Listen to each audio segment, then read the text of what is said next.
और एक और बड़ी खबर आपको बता रहे जो हिमाचल से सामने आई। हिमाचल को नया डीजीपी मिल गया है। संजय कुंडू हिमाचल के नए डीजीपी होंगे। हिमाचल सरकार ने इसकी अधिसूचना जारी कर दी है, लेकिन कल से ये आदेश प्रभावी होंगे। सीएम जयराम ठाकुर के प्रधान सचिव रहे हैं कुंडू। इसके साथ ही 1989 बैच के आईपीएस अधिकारी हैं। डीजीपी एसआर मरड़ी 31 मई को रिटायर होंगे। सीएम के नए प्रधान सचिव की भी अब तलाश शुरू हो गई है। तो नया प्रधान सचिव कौन होगा ये भी देखना बेहद जरूरी है। लेकिन बड़ी बात यह है कि हिमाचल को नया डीजीपी मिल गया है। संजय कुंडू के नाम पर आखिरकार मुहर लग गई है। हिमाचल सरकार ने इसकी अधिसूचना जारी कर दी है। जो ये आदेश जारी किए गए, अधिसूचना जारी की गई है, ये कल से प्रभावी हो जाएंगे। सीएम जयराम ठाकुर के प्रधान सचिव भी रहे। इसके साथ ही 1989 बैच के आईपीएस अधिकारी हैं डीजीपी एसआर मरड़ी, जो डीजीपी रहे हैं। 31 मई यानी कि कल रिटायर हो जाएंगे। हमारे संवाददाता रणवीर सिंह हमारे साथ फोन लाइन से जुड़ गए हैं। रणवीर, आखिरकार 4 नाम लिस्ट में बताए जा रहे थे, संजय कुंडू पर मुहर लगी है। क्या लगता है सीएम के करीबी होने का फायदा ही नहीं मिला है? देखिए, इसकी जो है एक लंबी प्रक्रिया होती है। डीजीपी के चयन के लिए जो नाम जो है भेजे जाते हैं, उसके बाद ये देखा जाता है कि कौन सा व्यक्ति जो है उपयुक्त रहता है। खैर, अब ये सारी बातें अब पीछे छूट गई है, क्योंकि अधिसूचना जारी की गई है, आदेश जो है जारी किए गए हैं। एक अपडेट आपको अभी दूं, जो नए डीजीपी है संजय कुंडू, वो आज ही जो है ज्वाइनिंग देंगे। पुलिस मुख्यालय में वो ज्वाइन करेंगे, ये जानकारी निकल कर आई है। और कल जिस तरह से छुट्टी है, इसी के चलते आज जो प्रक्रिया अपनाई जाती है डीजीपी के कार्यभार संभालने की, जिसमें गार्ड ऑफ ऑनर दिया जाता है, बटन एक्सचेंज सेरेमनी होती है, उस तरह से यहाँ पर डीजीपी जो है पदभार संभालते हैं।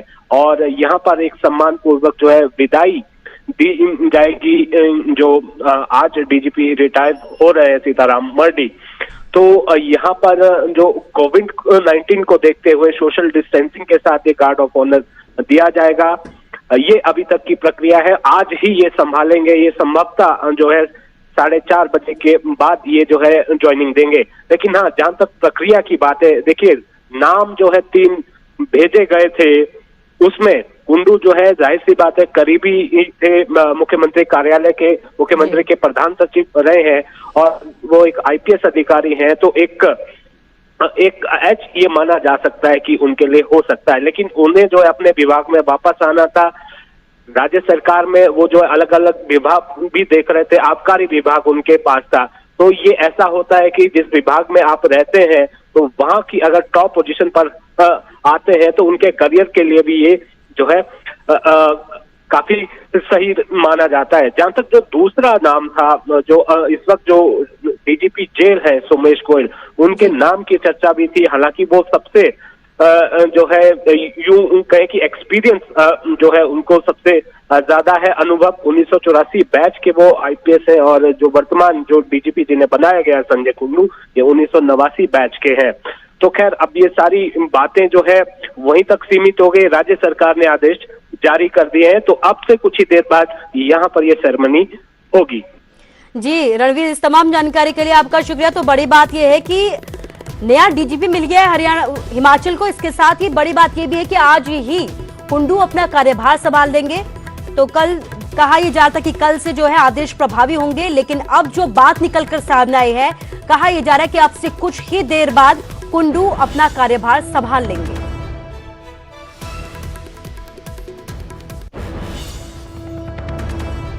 और करनाल से एक बड़ी खबर आपको बता रहे हैं। करनाल के सरकारी अस्पताल में हंगामा हुआ है। गर्भवती महिला की मौत के बाद वहां पर परिजनों ने जमकर बवाल काटा है। डॉक्टर्स और नर्स पर लापरवाही के आरोप लगाए गए हैं। अस्पताल के बाथरूम में पैर फिसलने की वजह से मौत हुई है। परिजनों का ये आरोप है कि अस्पताल में ख्याल जो है वो सही तरीके से नहीं रखा जा रहा था। तो तमाम तरह के आरोप अस्पताल पर लगाए गए हैं। सरकारी अस्पताल में भर्ती करवाया गया था, लेकिन वहां पर महिला की मौत होगी। गर्भवती थी महिला। कहा जा रहा है कि सही तरीके से ख्याल नहीं रखा जा रहा था, जिसके बाद गर्भवती महिला की मौत हो गई। बाथरूम में पैर फिसला और अब जो है परिजनों ने अस्पताल में जमकर बवाल काटा। एक महिला की मौत हो जाती है, गर्भवती महिला थी। हिमांशु हमारे साथ फोन लाइन से जुड़ गए, हमारे संवाददाता। हिमांशु, आपसे जानना चाहूंगी पूरा मसला क्या है और अभी तक क्या कुछ इस पर कार्रवाई की गई है? फिलहाल अगर पूरी कार्रवाई की बात करें तो पुलिस लगातार इस मामले में जांच कर रही है। परिजनों से भी बातचीत की जा रही है और साथ ही साथ उस समय जो डॉक्टर्स ड्यूटी पर थे, जो नर्स और जो स्टाफ कर्मचारी अस्पताल के, वो जो ड्यूटी पर थे, उनसे लगातार पूछताछ की जा रही है।